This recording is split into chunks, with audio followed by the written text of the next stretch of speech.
Yeah, the East is hot right now.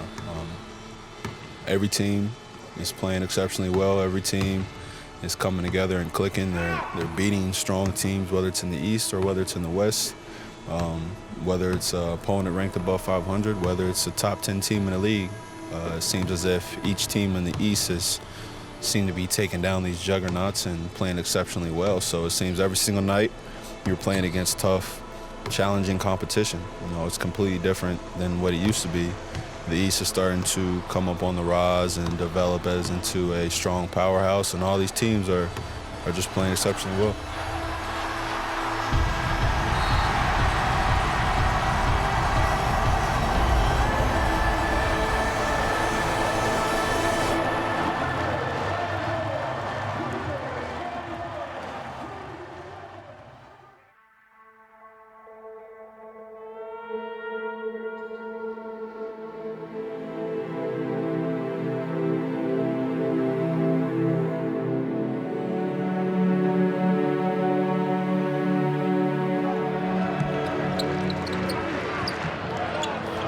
Since that timeout, Jack, by Dwayne Casey, have come out with great intent. DeRozan now driving, stripped by Walker, scooped up Lowry to Scola, fake strip, no call. Kick out, Carroll, connects. Joseph, Patterson, they need this. Patterson got it just for you, Jack. He's smiling, folks. Charlotte's won 7 of 9 in the series. Walker contested by Biombo. Biombo then tears it away from Zeller. The Toronto Raptors, when they hold teams under 100, will improve to 19-3. It was about that defense in the fourth, Jack, and then they were able to get timely buckets. That's a great win. I mean, that's a great win.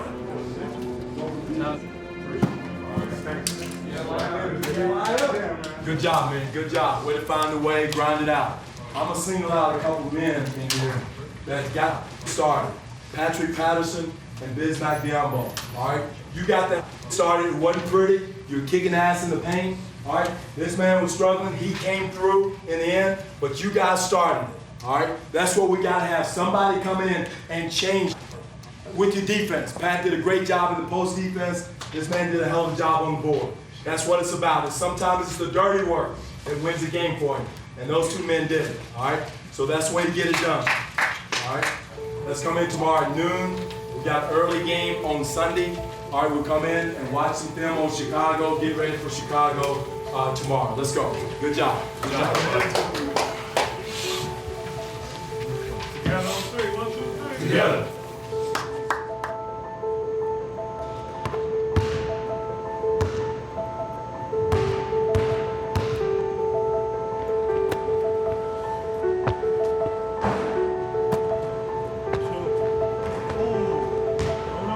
So after every game, he comes up here, normally gets a lift in with Johnny, some type of conditioning, and man, he likes to shoot as much as he can, probably 300 to 400 jumpers.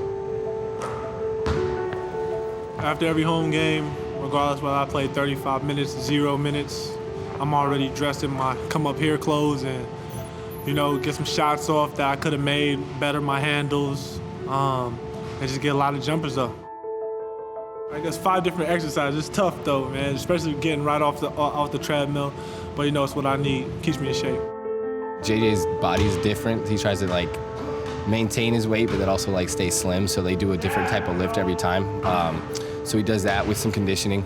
And then tonight, he's fortunate to have Bruno in town. So him and Bruno normally go one-on-one. He likes to get Bruno better, you know, mentally, physically. But then Bruno also pushes him, you know, in a lot of different aspects. So it's good for both of them.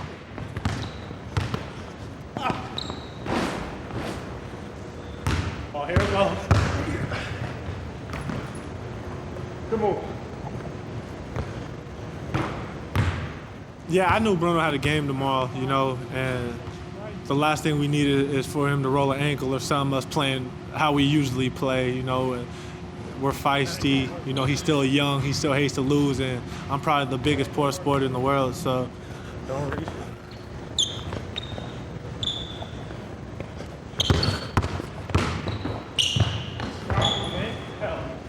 can't see the replay? Yeah, you can see the replay. You getting bucked on? You know, but today was just a teaching point. You know, I try to do that with Bruno, get his confidence up. He's really talented. And he's going to be really good for this team whenever they feel the time is right, give him a chance or whatever. But he's really good. Got a lot of tools in his bag, and I think sometimes he just don't know when to use them. What? What? I said last year I thought Bruno was the best rookie that didn't get to play, honestly. But just his body's maturing. Now he's getting older, and he's getting more aggressive, and not only on the court, but like the way he talks to JJ and the way they go at it. You know, and I think it's really helping his confidence, you know, on and off the court. Force it? No. Finish. Boys, you crazy? Boys, you crazy?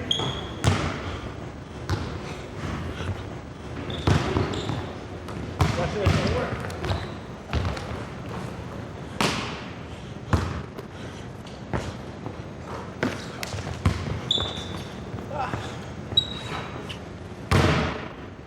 Every time Bruno's at the game, you know, he always does a good job with James. Can I come up with you and shoot? He knows that's sort of my time, but this is everybody's gym, you know. A lot of times Anthony Bennett's up here with me as well, so, you know, it's either we play one-on-one or they're on one side getting shots up and I'm on the other with my two brothers. They rebound and pass it.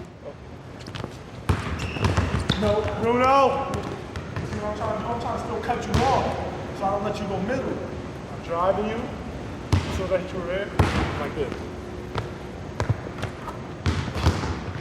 Yeah! Go baseline. Cut me off. I already beat him in the most spots, so from then on, that was just teaching, you know, moves that instead of him, I watched a couple of his games with 905s, you know, and I see when he goes baseline and they cut him off, he still tries to force it a little bit. You know, I try to tell him he wants to play their weight against them, so whenever they try to press up and try to cut you off, let them cut you off and spin back. And most people will spin and go towards the rim, which that's what they want. But, you know, I try to show him a move where he can spin and get back to his regular jumper, and the guy's still going to be there, think he's going to get bodied or whatnot. Yeah, Bruno!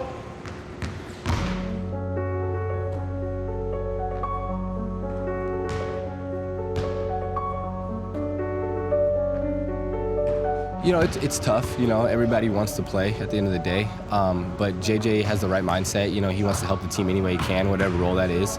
And so he knows that, you know, his biggest job to contribute to this team is to stay ready for when, you know, DeMarre or somebody's hurt or JV at that case, he has to play the 5. So, you know, he's had the right mindset all year. I'm going to keep my body in shape. I'm going to keep getting these jumpers up regardless if I play 30 minutes or if I play no minutes. You know, I'm going to be ready for this team.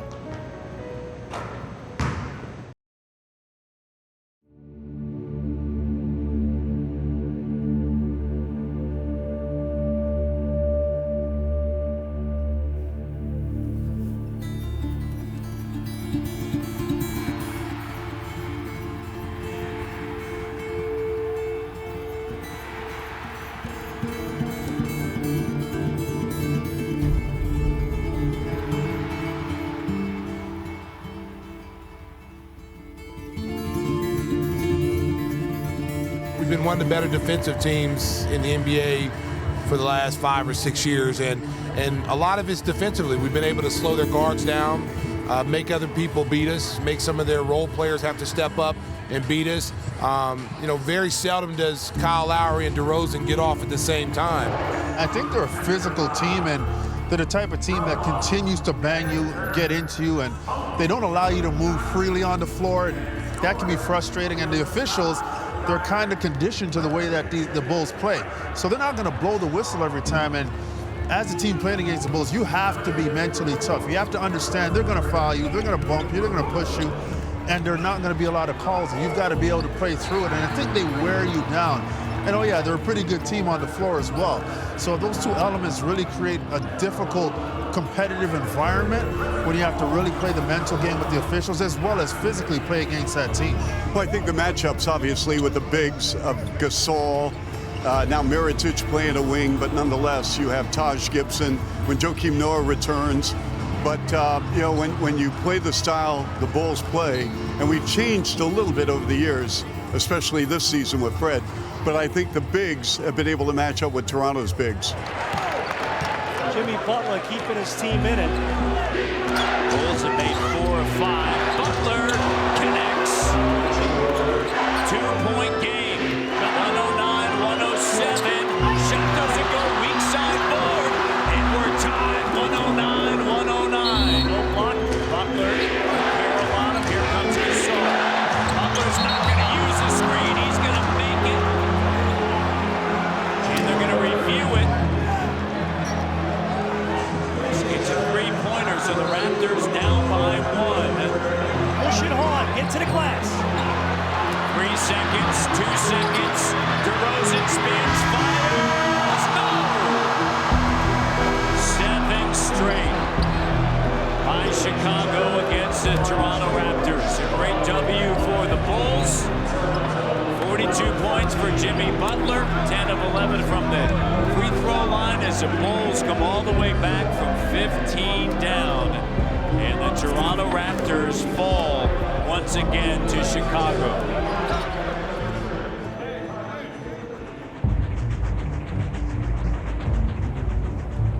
Tonight, the second meeting between the Toronto Raptors and the Cleveland Cavaliers. The Raptors won the first meeting between these two teams. However, this evening they're coming off of a tough loss last night against Chicago at home. I think it's obviously a different case when you factor in the bodies that Cleveland didn't have that first time. No Moskov, no Dellavedova, let alone no Kyrie Irving, Amon Shumpert. So I think it's a different case, assuming that Cleveland's completely healthy. I think for them to have a full roster against Toronto tonight, I think it's going to be a much different case. And they're just playing so well right now, especially getting Kyrie back into the mix. And even though he's trying to get his game legs back, having him back just as another weapon. And then add on top of that the way that they played the last, week or so, a little less than a week, with going a little bit smaller with Tristan Thompson starting. I think that could cause some issues for the Raptors in terms of matchups overall. So I see it as 3 tiers right now. I think if you're Cleveland, you're looking to get healthy and get roles in place for the end of the year. That's all of this is practice for them towards the end of the year. As much as they lost to Toronto earlier, I don't know that they necessarily feel like they have to make a statement to the Raptors. I think their statement is being made already with their record and where they stand in the East. I think Cleveland's kind of in a category of their own right now atop the East, and I don't think anybody's challenging them, at least right now at the almost midway point. What's up, baby? How you feel? All right, Happy New Year. Very difficult. Very difficult. This is a tough place to play if you're Toronto. They've done well in back-to-backs. They're 3-4 this year. Over Dwayne Casey's tenure, they've been pretty good. But it's a tough back-to-back. Cleveland's getting everybody back. They're redefining roles, and they still have LeBron James.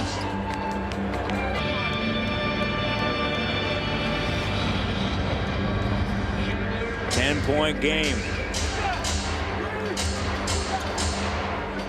Irving working with Love.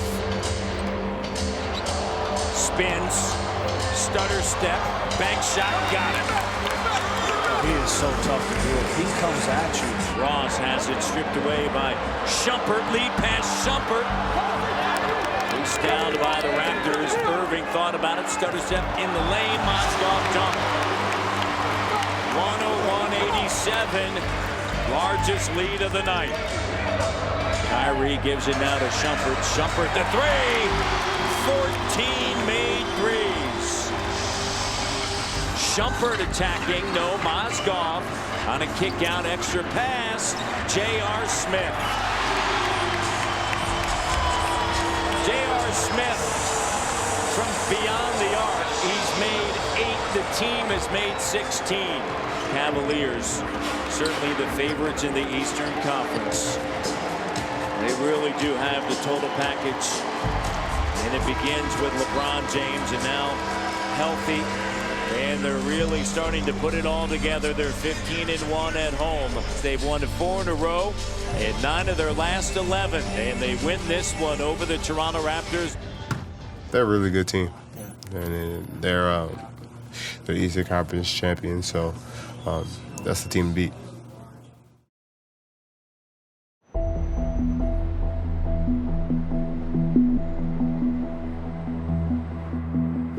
Welcome to New York. The Raptors getting set to take on the Brooklyn Nets tonight.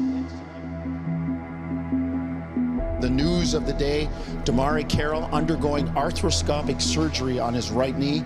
No timetable, will be updated as needed. We know one thing, he's out, and it's next man up for Toronto.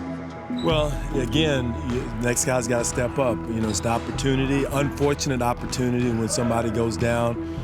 You know, the most important thing is DeMarre's health, making sure he gets back 100%. But again, it's an opportunity for a lot of guys. It's got to play those big power threes, as we call them. James is going to have the first opportunity. DeMarre's going to have to do it. Terrence going to have to do it.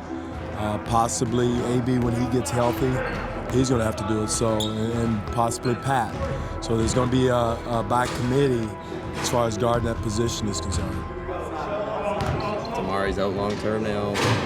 Coach said you're getting the shot here, the first crack. I mean, you said the other day it doesn't change on a one-game basis, your mentality. Does it change now knowing that you've got that chance? Nah, different preparation. You know, in the weight room I was going crazy. So, you know, now that I'm going to be getting these minutes, you know, maybe lay low a little bit on the weights, not go as heavy as I was. You know, not as crazy on the conditioning. But pretty much everything staying the same. You know, play like poop against Cleveland, got a bad taste in my mouth. So just go out, play my game, play defense, and get my opportunity buckets. Obviously now another man down, and do you feel the responsibility to kind of take your game to another level, or you just look at the team and say, we all got to bring it? I mean, yeah, personally, yeah. You know, for me, most definitely, but as a team as well. You know, everybody got to step up, you know, including myself. And do a lot more when we're missing a key player like DeMarre. And, you know, it's all part of the game. You know, we had to deal with it last year. You know, it just sucks when you have to deal with injuries. But, you know, now we just got to use that extra motivation, honestly. Yeah.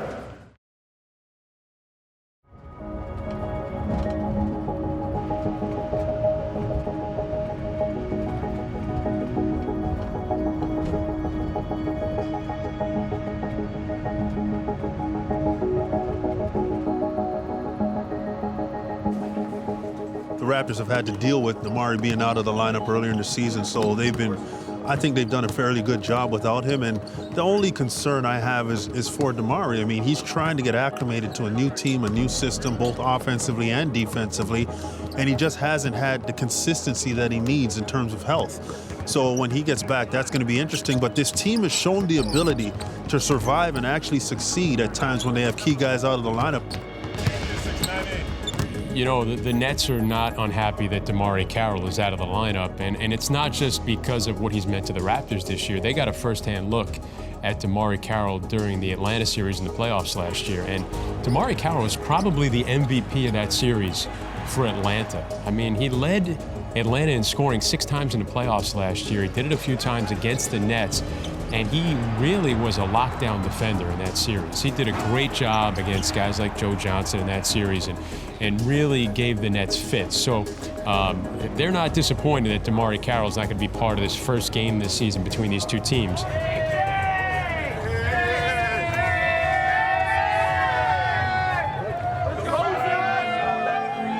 You can't panic at all, you know. You can't have that negative energy no type of way, because at the end of the day, we still understand we're a good team, and we lost to, you know, 2 great teams that's in our conference. It wasn't just no mediocre teams and nothing like that, and, you know, we understand that, and, you know, I tell all my guys that, you know, we still a hell of a team. Here's Patterson, the 3, let it fly. Patrick Patterson has scored in double digits 2 of the last 3 games, 8 of 14 from downtown. And during that stretch, he's got 8 points here. Second unit's played a lot better this stretch that they've come in. Joseph all the way to the rim. This game's over. Turn out the lights, Matty D. The party's over. 3:57 to go, 83-69. It's been a memorable all game. Toronto.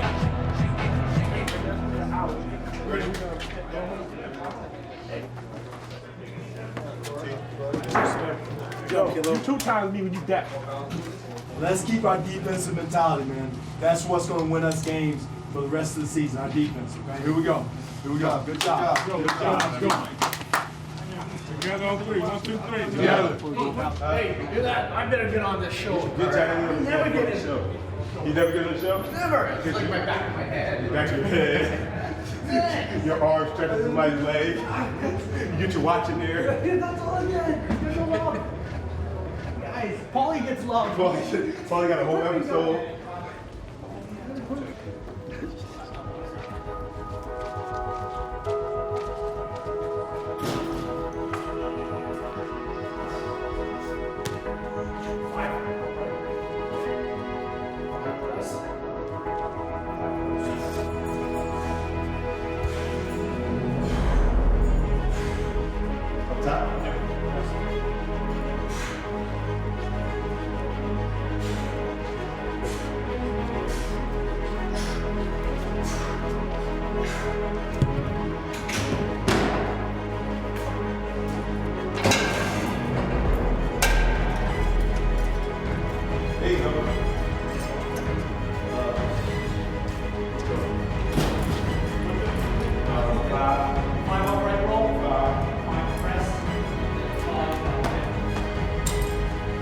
You know what? After the East being so bad the last, 5 years, it was just a matter of time because free agency, younger players developing, it had to get better. Couldn't stay bad. I mean, you've seen the last couple of years where, the 8th seed has been able to get into the playoffs, under 500. You're not going to see that this year.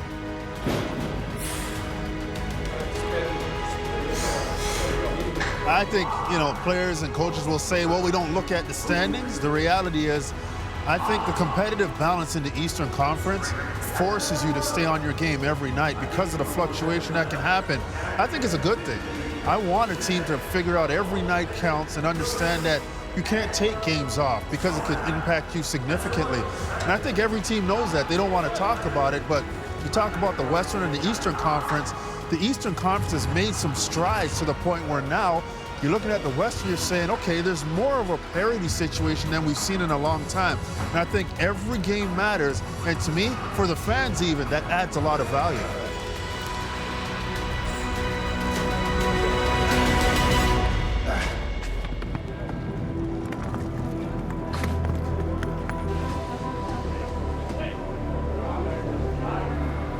A lot of teams who have the hope and desire of knocking on the door for a playoff spot. But I think it's possible for the seeds now.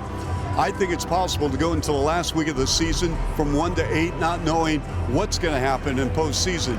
And I think that's the beauty of what's going on in the East with the combination of draft choices, free agency, coaches. It's morphed into an outstanding conference.